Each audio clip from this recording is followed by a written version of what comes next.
There is a strange kind of sadness that can appear even when life is going well. You work towards something, a goal, a relationship, money, recognition, a better version of your life. And then, for a moment, it feels like enough. But slowly, almost without permission, the mind starts moving again. It starts looking for the next thing.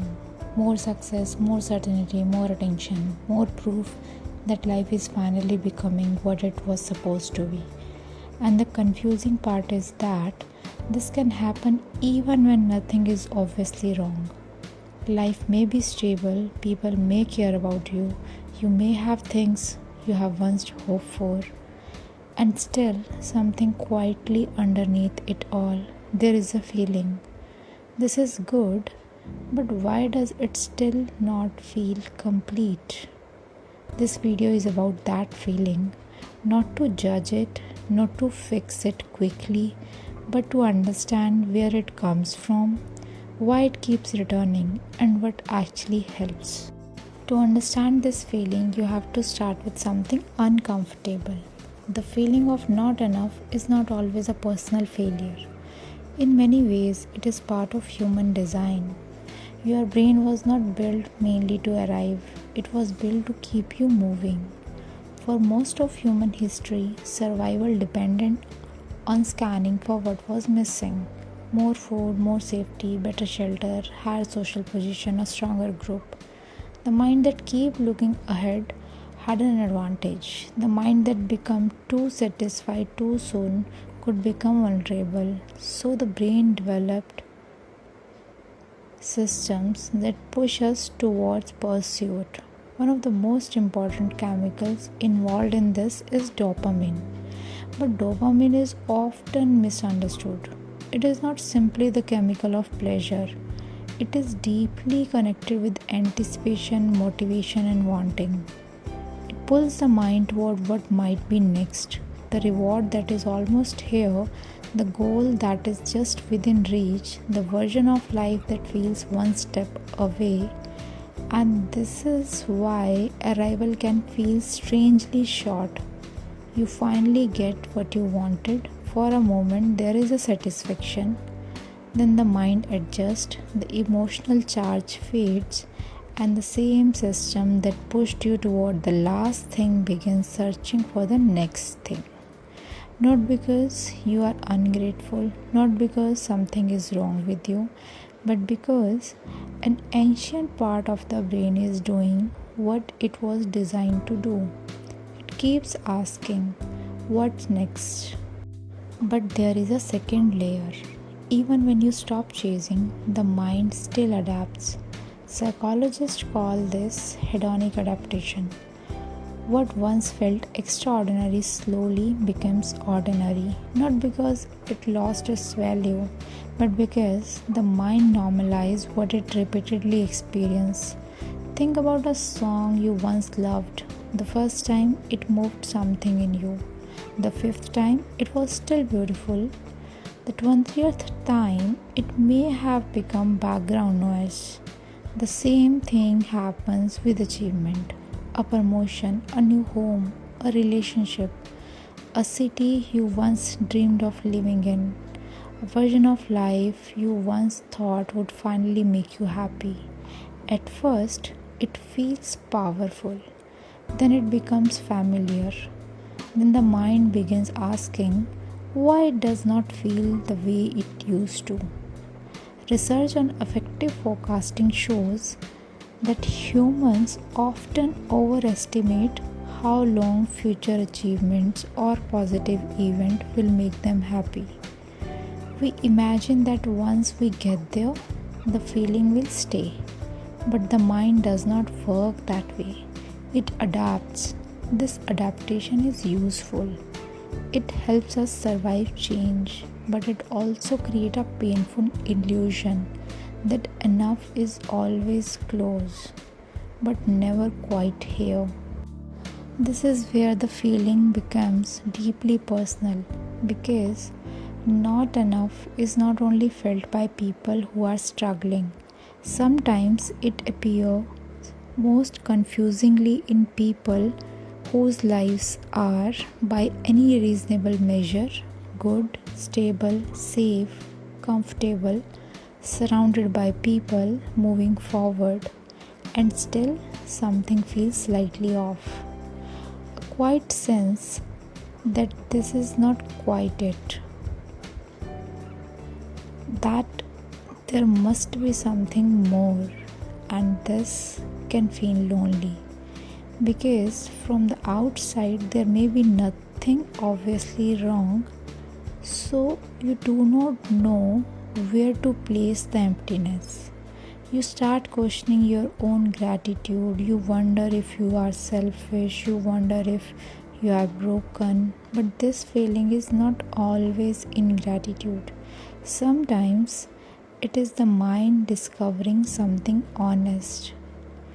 External circumstances can improve life, but they cannot permanently complete the self. This is the trap of the arrival fallacy. The belief that once you reach a certain point, you will finally feel whole.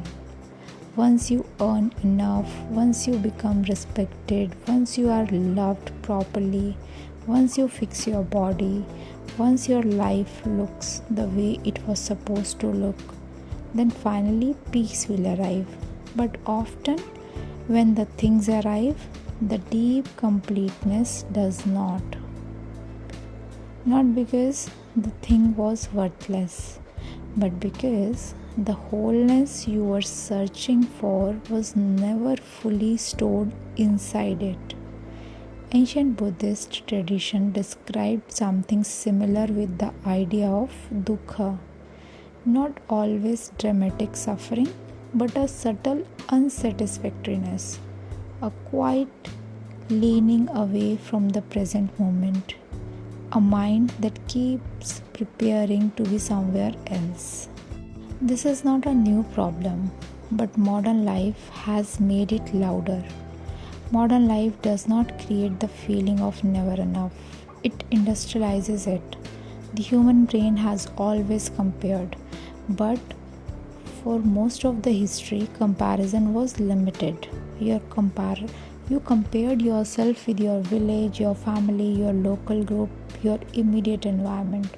Now, the comparison field is infinite. You are not comparing yourself to a few people around you.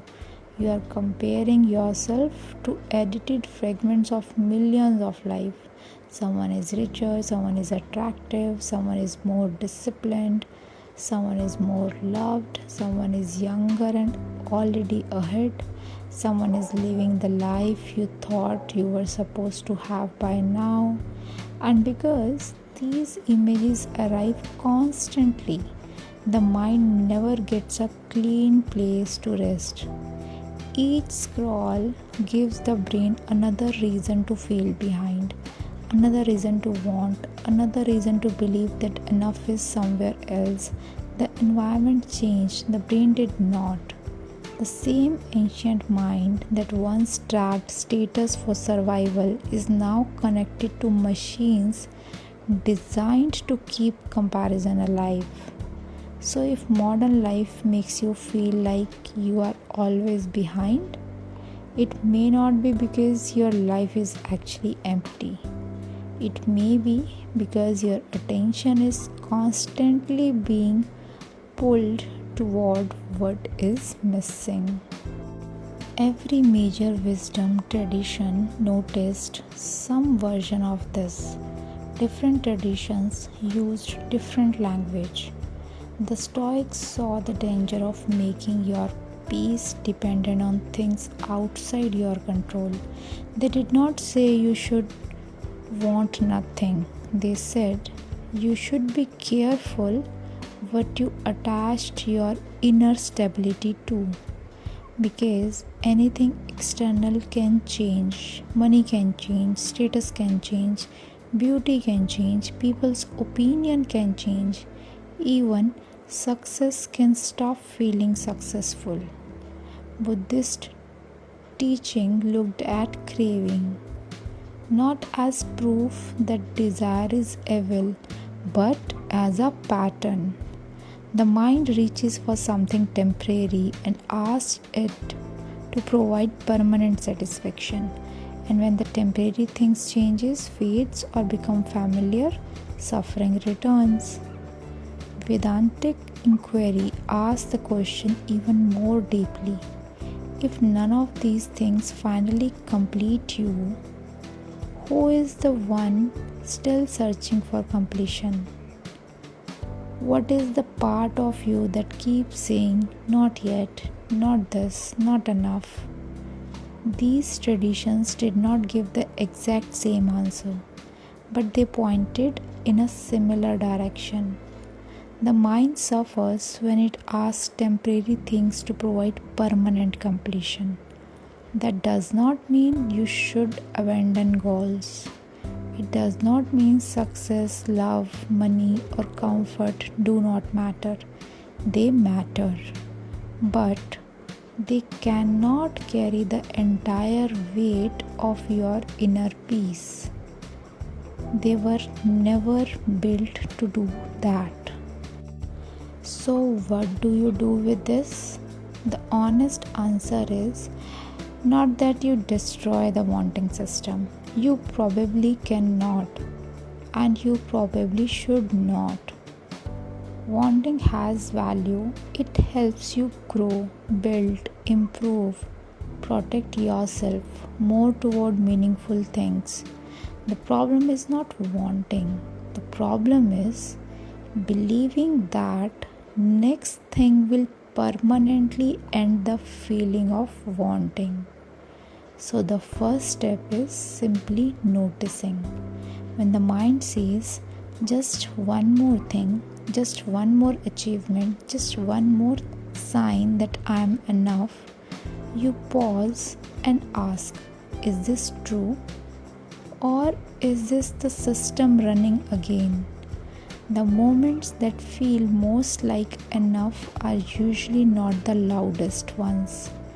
They are often quiet, a real conversation, a walk where you are not trying to become someone else, work that feels connected to something beyond your image, a moment when you are fully inside your own life instead of measuring it from the outside.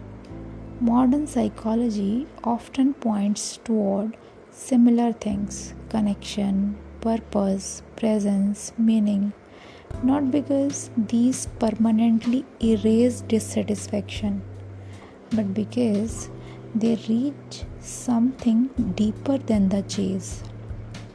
Pleasure fades quickly, achievement becomes normal, but meaning has a different texture. It does not always excite the mind. Sometimes it settles it. Maybe enough is not a destination. Maybe it is not waiting after the next goal, the next version of yourself, the next chapter. Maybe it is something you return to briefly when the mind stops leaning forward, in a conversation when you are actually there, in a breath you are actually inside, in a moment where life is not being used as evidence that you are behind. Not permanently, not perfectly, but enough to remember it was never only out there, it was also here.